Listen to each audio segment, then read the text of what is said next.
네, 지금 여기 시간이 12시 20분 자정이 넘었습니다.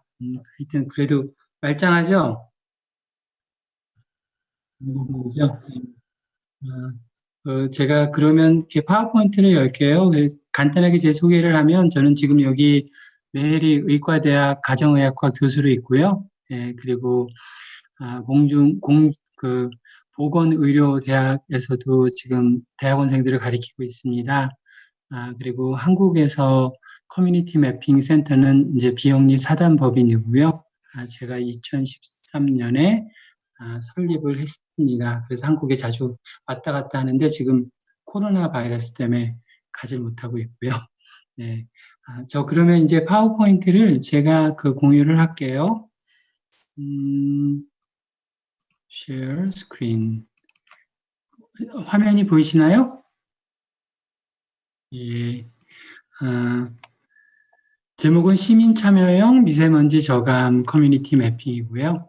제 소개는 했고, 한국의 미세먼지 상황은 여러분들 아시는 OECD 국가 중에서 저희가 가장 높습니다. 연평균으로요.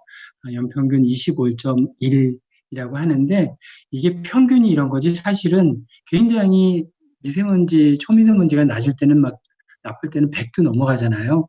연평균도 좋은 지표이지만 얼마나 이게 심한 날이 많은지 또 굉장히 또 다른 지표 중에 하나입니다. 그리고 OECD 회원국 중에 초미세먼지 농도가 가장 낮은 핀란드와 비교하면 4배가 넘는 수준인데요. 평균이 4배가 넘지 이 높은 나라하고 비교하면 더 심할 수도 있고요. 근데 이제 이 미세먼지가 이렇게 문제가 되는 이유는 건강에 굉장히 나쁘기 때문에 그래요. 그래갖고 세계보건국에 의하면 실외 미세먼지로 인해서 전 세계에서 1년에 310만 명이 죽는다고 합니다. 믿어지지가 않죠. 근데 이제 이 미세먼지 때문에 뭐 저희 세포의 산화 스트레스도 증가하고요. 또 이렇게 막 염증 반응으로 인한 손상도 있고요. DNA 메틸레이션이라고 DNA의 그 활동을 바꾸는 그런 것도 하고요. 또 제가 뇌졸중이나 심혈관계 질환, 또 호흡기 질환도 발생을 합니다. 제가 지금 미국에서 하는 연구가 지금 여기 EPA에서 펀딩을 받아가지고 미세먼지가 호흡기에 어떻게 영향을 미치는지에 관한 연구를 한 지 지금 한 4년이 됐고요. 그리고 또 일군 발암물질, 또 막 치매하고도 관련이 있는 게 나오고요. 또 산모가 미세먼지를 이렇게 많이 익스포즈 되면 태아도 굉장히 영향이 있는 거로 굉장히 다양한 연구가 나왔습니다. 그래서 또 이제 저희 미세먼지와 오존으로 인한 조기 사망률이 인구 100만 명당 1,109명이라고 하는데요. 예를 들면 한국에 지금 5,500만 명의 인구가 있으면 1년에 5만 6천 명이 넘는 이런 조기 사망이 되는 수치로 이렇게 나오고 있습니다. 좀 무섭죠. 그런데 미세먼지 피해를 낮추기 위해서는 미세먼지 농도 개선을 하자. 그렇게 해서 자동차를 좀 친환경을 타자. 보일러, 화력발전소를 좀 줄이자. 공사장, 도로, 또 주변국, 특히 중국 얘기하는데 국제 협력을 하자. 또 실내 공기질을 점검하자고 그러는데 미세먼지가 금방 주는 게 아니에요. 근데 이제 또 하나 건강에 대한 영향을 낮추기 위해서는 미세먼지가 언제 높고 어떻게 건강에 영향을 미치는지를 좀 잘 알아야 됩니다. 그래서 농도가 높을 때 외출을 자제하는 것도 중요하고요. 또 어떤 분들은 보니까 우리 집에 이렇게 나무와 식물이 많으니까 나는 창문을 열어도 돼. 그래갖고 창문을 열어놓고 계시는 분도 있어요. 근데 이 미세먼지 센서를 가지고 한번 재보면 창문 열면요. 아무리 집에 나무가 많고 식물이 많아도 바깥이랑 안이랑 농도가 거의 비슷합니다. 그러니까 이런 것들을 재보지 않으면 잘 모르는 거죠. 치료와 관리 부분도 있고 또 이렇게 밖에 나갈 때 미세먼지 마스크 껴야 되는 부분, 집에서 공기청정기를 쓰는 부분들이 있고요. 또 이 미세먼지 밖이 너무나 나쁘다고 이제 계속 창문만 닫으면 집 안에 이산화탄소, 또 여러 가지 공기순환이 안 돼서 실내 공기가 더 나빠질 수가 있으니까 이 상황에 따라 계속 모니터링을 하면서 실내 공기 환기하고 또 순환하는 방법들이 있습니다. 여러분들 이 지도에서 보시면 알겠지만 저 중국 지금은 사실 코로나 바이러스 때문에 공기질이 많이 좋아졌대요. 그러는데 곧 또 나빠지겠죠. 근데 중국에서 한국에 굉장히 얼마나 많은 영향을 미치는지 연구들이 많이 되고 있는데 연구 결과가 굉장히 다양하고 각양각색입니다. 근데 지금 이 지도를 보면 여러분들 이게 보이시다시피 여기 백령도에 저희 미세먼지 측정기가 있는데 굉장히 높잖아요. 근데 거기는 화력발전소도 없고 산업이 있는 것도 아니고 또 무슨 자동차가 많이 다니는 것도 아닌데 이거는 중국에서 오는 게 거의 비슷한 거죠. 바람과 여러 가지를 볼 때. 그렇지만 이게 정확하게 몇 프로다, 얼마나라는 그런 것들이 굉장히 연구 결과에 따라 다릅니다. 근데 그 이유 중에 하나가 센서가 많지가 않아요. 여러분들 그 지도를 보면 미세먼지 센서가 굉장히 많구나 하는 생각을 하실 수 있겠지만 한 예로 한 구에 지금 여러분 계신 무슨 서초구다 또 서대문구다 이런데 한 구에 한 2개밖에 없습니다. 근데 이게 왜 문제가 되냐면요. 이 오른쪽 밑에 있는 지도를 보면 저희가 고등학생들이랑 홍익대 근처에서 한 이 미세먼지 측정기를 가지고 미세먼지를 측정하고 데이터를 올린 거예요. 근데 여러분 이 색깔을 보면 알겠지만 한 블록만 가도 미세먼지가 3-4배가 차이가 나요. 이 집 앞에 찻길이냐 아니면 공장이 있느냐 고기 굽는 데가 있느냐 흡연자가 있느냐에 따라 굉장히 차이가 많이 납니다. 그래서 여러분들 서울시 평균 미세먼지 또 구에서 나온 미세먼지라 그래서 그 영향이 본인 사시는데 활동하는 데랑은 굉장히 차이가 많이 납니다. 그래서 이렇게 미세먼지를 재고 그 상황을 알고 그거에 대한 건강에 대한 임팩을 아는 게 굉장히 중요합니다. 그래서 우리 미세먼지 대책위원회에서 이렇게 생활 주변 미세먼지 줄이기 10가지 국민 실천 약속이라는 플라이어가 있어요. 근데 보면 친환경 교통으로 미세먼지 줄이기, 또 가정 내에서 미세먼지 줄이기, 에너지 사용을 줄입니다. 공기 정화기, 또 환기 장치, 또 생활 주변에서 미세먼지 줄이기. 야외에서 쓰레기를 태우지 않습니다. 생활 주변에 식물, 지금 나무 심기 저희 이런 활동들 하잖아요. 이렇게 나무를 심습니다 이러는데 이런 부분들은 미세먼지를 줄이는 여러 가지 방법 실천이지만 또 이거를 사람들이 느끼고 체험하지 않으면 이거 내가 도대체 이걸 왜 해야 되지? 또 우리 집 맑은 것 같은데 공기가 이걸 왜 해야 되지 하는 것들이 있습니다.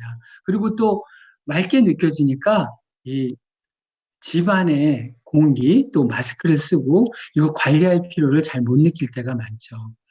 그래서 제가 이제 커뮤니티 매핑 얘기를 잠깐 할 텐데요. 커뮤니티 매핑은 사실 제가 이렇게 정리를 한 겁니다. 그래서 교육, 참여, 역량 강화라는 의도를 가지고 지도라는 매개체를 이용해서 지역의 문제를 찾아내고 이해하고 분석하고 해결하고 알리는 방법을 얘기하는데요. 지역 주민이 지역을 더 이해할 수 있게 하고요. 그들의 시각으로 모은 커뮤니티의 데이터를 통해서 커뮤니티에 대한 계획 및 의사결정에 참여하여 보다 좋은 지속 가능한 사회를 만들어가는 것을 얘기합니다. 그래서 이렇게 4가지로 이렇게 제가 나눠봤는데 커뮤니티, 여러분 공동체가 참여를 통한 소통으로 지도라는 매개체를 이용해서 지도를 만드는 걸 얘기하는데요. 커뮤니티 매핑에서는 이 만들기, ing가 중요합니다. 그 만드는 과정에서 참여와 또 교육과 또 역량 강화. 내가 이걸 하니까 정말 지역이 변하네. 그러면서 조금 더 사람들이 지역을 바꿀 수 있다는 확신을 가지고 그 분야를 적극적으로 참여할 수 있게 유도하는 부분을 말합니다. 그리고 여러분들 아마 들으신 분 있겠지만 2012년에 허리케인 샌디가 제가 살던 뉴저지와 뉴욕을 덮쳤어요. 그때 피해가 한 40조쯤 됐는데요. 그때 가장 큰 문제 중에 하나가 전기가 다 나가고 주유소가 문을 다 닫았습니다. 길이 막히고 기름이 안 들어와서. 그래서 제가 그때 같이 활동하던 학생들이랑 주유소 매핑을 한 거예요. 근데 주유소 지도 위에 올려서 그게 무슨 의미가 있지 그렇지만 주유소 위치가 아니라 거기에 기름이 있는지 없는지 언제 들어오는지 그런 것들을 매핑을 했는데요. 그때 이 데이터가 미국의 연방재난국, 또 에너지국, 국방부, 백악관, 또 뉴욕시, 그리고 구글에서 이 데이터 가져 쓰고 굉장히 다양한 언론에 나오면서 이 일이 한국에 전해지게 되면서 제가 한국에서 이제 커뮤니티 매핑을 활동하게 된 계기가 됐습니다. 그리고 또 알려진 사례 하나 얘기하면, 뉴욕에 여러분들 오신 분들 혹시 있으시면 가장 힘든 것 중에 하나가 화장실을 찾는 거예요. 그래서 제가 2005년, 거의 15년 전이죠. 이때가 구글 맵이 시작하던 그 첫 해인데, 제가 아이들이랑 뉴욕에 갔다 화장실을 잘 못 찾고 만든 앱이에요. 그래서 집단 지성을 이용해서 사람들이 갈 수 있는 화장실을 매핑하는 앱을 만들었고요. 그 이후로 굉장히 다양한 이런 커뮤니티 매핑 활동을 미국에서, 한국에서 또 다른 나라에서 했습니다. 오른쪽에 있는 지도는 네팔에 지진이 일어났을 때 구원 물품과 필요한 것들을 매칭을 시켜주는 매핑을 했기도 하고요. 또 여러분 요새 한국에서는 미국도 그렇지만 코로나 바이러스 때문에 난리가 났잖아요. 2014년에 그 치사율이 더 높은 그 에볼라가 유행할 때 제가 그때 트위터 데이터 하루에 한 500만 건의 데이터를 가지고 독감과 에볼라의 현황을 실시간 보여주는 매핑을 하면서 그 보건 의료에 있는 분들한테 도움이 되려고 했고요. 또 오른쪽에 있는 거는 제가 NIH에서 펀딩을 받아가지고 그 지카 매핑, 그 모기로 전염이 되는 그 바이러스인데요. 그러니까 근데 그거를 그 학생들 교육을 시키기 위해서 그 모기 서식지를 학생들이랑 매핑하면서 학생들 교육을 하는 프로젝트를 했습니다. 그래서 제가 한 커뮤니티 매핑 프로젝트 중에 굉장히 많이 알려진 프로젝트들은 보통 이 질병과 재난에 관련된 것들이 많습니다. 한국에서 최근에 한 거는요, 코로나 바이러스 마스크 사태 있었잖아요. 그때 제가 선생님들 12분이랑 코로나 마스크 구매 지도를 그때 만들었어요. 함께하는 마스크 시민 지도라고요. 그럼 여러분들이 공적 마스크 판매 현황을 보여주는데 이게 왜 필요하지? 공적 마스크 판매 현황이 나오기 전에 시민들이 올려서 그 정보를 보여줬고요. 또 이 공적 마스크 판매 현황이 나와도 이 데이터가 제대로 업데이트 안 되고 틀린 것들도 좀 있었잖아요. 그때 시민들이 직접 데이터를 올리고 공유하는 거를 같이 했었습니다. 그래서 지금 미국에서는 지금 여기 사실 난리예요. 코로나 바이러스 때문에. 저도 지금 자택에서 근무하고 있는지 거의 4주째 되고 있습니다. 밖에도 못 나가고요. 근데 제가 지금 하는 것들이 저희 스태프들이랑 코로나 바이러스 매핑, 그 현황을 보여주면서 이렇게 실시간 여러 가지 지도로 시각화하고요. 그래가지고 그 공중의료 또 정책하는 사람들, 시민들이 알 수 있게 이런 매핑들을 하고요. 오른쪽 위는 한 예로 이 코로나 바이러스가 있으면 또 굉장히 여러 가지 사회에 필요한 기반 시설들을 매핑을 해야 되잖아요. 이것들이 계속 실시간으로 업데이트 돼야 되는데 그것들을 매핑해서 시에서 데이터를 올리면 시민들이 보고 이용할 수 있는 것, 이건 지금 실시간으로 다 이용 중에 있습니다. 그리고 굉장히 미국에서도 하면서 한국에서도 이제 사례들이 있는데 하나는 이 배프지도라고 제가 구글에서 펀딩을 받아가지고 한 장애인 접근성 편의시설 매핑. 또 하나는 이 평창 올림픽 때도 제가 한 그 장애인 접근성 매핑이 쓰였어요. 그래서 그때 쓰였던 앱들이 있고요. 또 이건 굉장히 오래된 건데 자동심장 충격기. 데이터가 틀린 것들을 학생들이나 주민들이 바로 올려서 업데이트해서 공유하는 걸 했었고요. 서울 화장실 지도, 또 이렇게 어린이 안전에 관해서 매핑한 것들을 했습니다.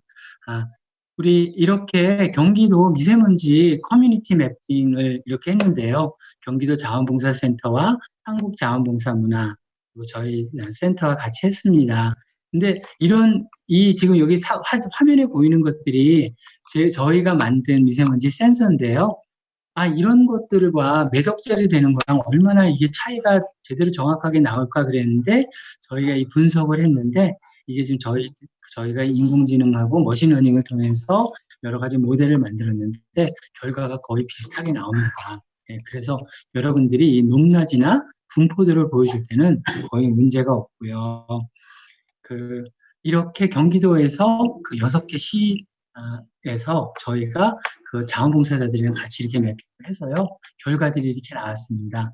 여러분들 나중에 또 우리 그 참여를 하실 분들은 이런 앱을 다운로드 받아서 남양주시, 여주, 부천, 양주, 광명, 동주천에서 같이 이렇게 프로젝트를 했고요.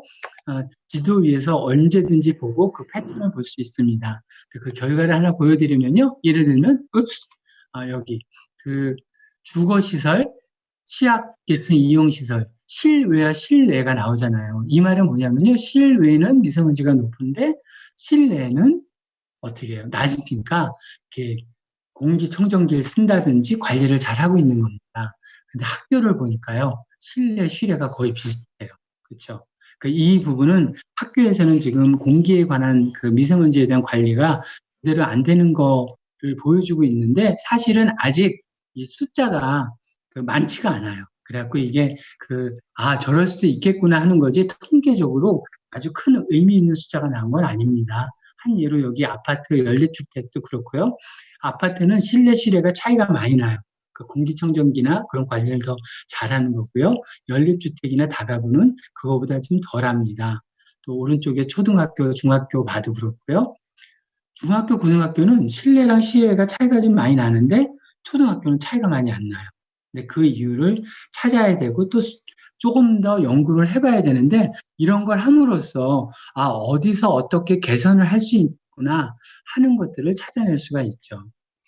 그래서 저희 참가자 소감을 보면 커뮤니티 매핑을 통해서 민원 개선에 기여할 수 있는 자부심이 생깁니다. 또 봉사 점수 상관없이 왠지 사명감까지 차오릅니다. 그리고 또 정말 재미있고 실감이 납니다. 또, 이 공기질을 생각보다 좋지 않다는 걸 느끼고 미세먼지를 줄이기 위해 하겠다고 느꼈다고 얘기를 하는데, 여러분들이 이 참여하신 분들을 보면요. 이제는 공기질에 관한 것, 미세먼지에 관한 것들을 더 자세히 알게 되고, 평소에 관심이 있고, 본인들이 활동하는 것들에서 이 저감에 굉장히 관심 있고 액션을 취하는 걸 보고 정말 이렇게 보람을 느낍니다. 그래서 이거는 광명시 저희가 모았던 데이터랑 정부 데이터, 에어코리아랑 비교를 해봤는데 여러분들이 보시면 알겠지만 거의 패턴이 비슷하게 나온 걸 알 수 있습니다. 맞는 말로 미세먼지 커뮤니티 매핑의 어떤 차별점을 얘기하면요. 캠페인이나 홍보물 제작 등의 일반적인 소통을 넘어서 국민 정부 간 양방향 소통을 확대하는 밑받침이 되고요. 주민의 입장에서 바라보는 지역 미세먼지 현황 파악이 가능하고 시민들이 축적한 데이터를 행정 수요와 결합이 비교함으로써 주민의 필요가 적극적으로 반영된 미세먼지 정책 계획이 실현이 가능합니다. 그래갖고 이제 이 미세먼지에 대한 인식을 새로하게 하고 미세먼지 문제 해결에 대한 주민들의 자발적인 참여 의지를 강화시키죠. 그래서 미세먼지 커뮤니티 매핑을 적극적으로 도입하고 확산시키고 또 시민 참여를 통해서 미세먼지 문제 해결에 초석을 마련해야 하려고 합니다. 그래서 이런 기회를 마련해 주신 우리 한국자원봉사문화 또 우리 경기도 자원봉사센터 너무나 감사하고요. 이렇게 여러분들 제가 얼굴은 못 보지만 언젠가 또 이렇게 뵐 날이 있겠죠. 이런 기회 주셔서 너무 감사합니다. 감사합니다.